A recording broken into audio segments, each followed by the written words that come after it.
ദൂരെ ദൂരെ കടുകുപൂത്ത മഞ്ഞപ്പാടങ്ങൾ, ആപ്പിൾ പൂക്കൾ, മഞ്ഞുമലകൾ. ഈ ഭൂമിയിൽ ഒരു പാരഡൈസ്, ഒരു സ്വർഗമുണ്ടെങ്കിൽ അത് ഈ താഴ്വാരമാണ് എന്ന് നമ്മൾ പറഞ്ഞു പഠിച്ചൊരു സ്ഥലത്താണ്. മനുഷ്യരക്തത്തിന് നടുവിൽ ഒരു പെൺകുട്ടി അനാഥം എന്ന വാക്കിന്റെ പ്രതീകം കണക്കെ പ്രിയപ്പെട്ടവർ ചാരെ മൗനമായിരിക്കുന്ന ഒരു ചിത്രം ഒരിക്കൽ കൂടിയൊന്നും കാണാനാവില്ല. ആ നിശബ്ദ വേദനയ്ക്ക് എന്തൊരാഴമാണ്.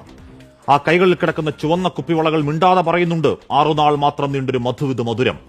ആർത്തുകരയാൻ പോലും പാങ്ങില്ലാത്ത പകപ്പിൽ, ആ ഇരിപ്പിൽ നിശബ്ദം നിസ്സഹായം ഇടനെഞ്ചിലൂടെ ഹൃദയത്തിന്റെ ആഴത്തിലേക്ക് വിഷം തേച്ച ഇരുമ്പാണികൾ അറഞ്ഞു കയറ്റും പോലെ കൊത്തിവലിക്കുന്നുണ്ട് ആഘാതവേദന.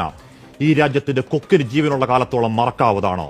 വൈധവ്യങ്ങൾ, പുത്രദുഃഖങ്ങൾ, അനാഥരായ മക്കൾ, ആ 29 പേരുടെ ജീവത്യാഗത്തിന് കാരണക്കാരായ ചെകുത്താന്റെ മക്കൾക്ക് സ്വപ്നത്തിൽ പോലും മാപ്പ് എന്ന വാക്ക് മിണ്ടാവതാണോ, പൊറുക്കാവതാണോ? അന്ന് പത്താൻകോട്ടിൽ, പുൽവാമയിൽ, ഉറിയിൽ, അമർനാഥിൽ, റിയാസിയിലൊക്കെ കുരുതുകൾക്ക് ശേഷം പറഞ്ഞ പോലെ അടിച്ചുവെച്ച മട്ടിലാണ് റെഡിമെയ്ഡ് പ്രതികരണം. ഞങ്ങൾക്ക് പങ്കില്ല എന്നാണ് പാകിസ്ഥാന്റെ പറച്ചിൽ. വെറും വ്യാജ വർത്താനം. എന്നിട്ടൊരു അലങ്കാരം പോലെ അയൽ രാജ്യത്തിന് അനുശോചനം.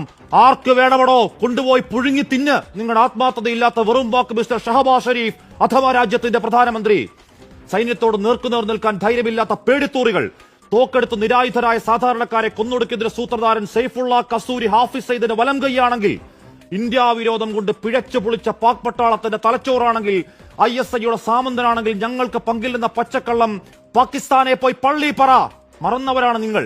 പരാജയത്തിൽ ഉളുപ്പില്ലാതെ മുട്ടുകുത്തി ജീവന് വേണ്ടി തണ്ടിയ മേധാവി നിയാസയെ ഞങ്ങൾ വെറുതെ വിട്ട നാണം കിട്ട ചരിത്രം.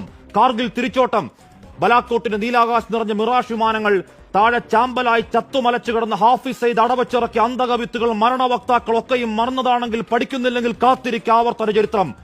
ചോര കൊണ്ട് അശനിവാദം. ഈ മഹാരാജ്യത്തിന്റെ പ്രതികാരം തടുക്കാൻ നിങ്ങളുടെ സൈനിക മേധാവി ഉണ്ടല്ലോ. ഇന്ത്യ വിരോധം തലയ്ക്ക് പിടിച്ച് വട്ടായൊരുത്തൻ അസീം മുനീർ, അയാളും അയാളുടെ കൂലിപ്പട്ടാളവും കുറച്ചുകൂടി മൂക്കണം. ചെറുക്കാമെങ്കിൽ ചെറുക്ക്. അവിടെ മതം തിരിഞ്ഞ് നിങ്ങൾ പാവങ്ങളെ പോയിന്റ് ബ്ലാങ്കിൽ നായാടിയെങ്കിൽ, വീണവന്റെ മതം ചെയ്യാത്ത ഞങ്ങൾ ഇന്ത്യക്കാർ രോഷത്തിൽ എരിയുന്നുണ്ടെങ്കിൽ, വിനാശകാലെ നിങ്ങൾ ചിന്തിയത് ഞങ്ങളുടെ സഹോദരങ്ങളുടെ ചോരയാണെങ്കിൽ, കസൂരിയും അയാളുടെ മാസ്റ്റർ ബ്രെയിൻ തന്തമാരും ആയുസണ്ണി കാത്തിരുന്നോ? വരുന്നുണ്ട് നിന്റെയൊക്കെ അണ്ണാക്കിലേക്ക് റഫാൽ, മൊറാഷ് തീർക്കുന്ന വെടിക്കെട്ട്. വെറിയൻ സാമ്രാജ്യങ്ങൾക്ക് മുകളിലേക്ക് തീമഴ പെയ്യിക്കാൻ ലോകത്തെ എണ്ണം പറഞ്ഞ പട്ടാള ശക്തി, കൂടപ്പറന്ന ചോരയ്ക്ക് പകരം ചോദിക്കാൻ ഞങ്ങളുടെ നെഞ്ചിലെ പ്രതികാരത്തിന്റെ സംഹാര ശക്തി.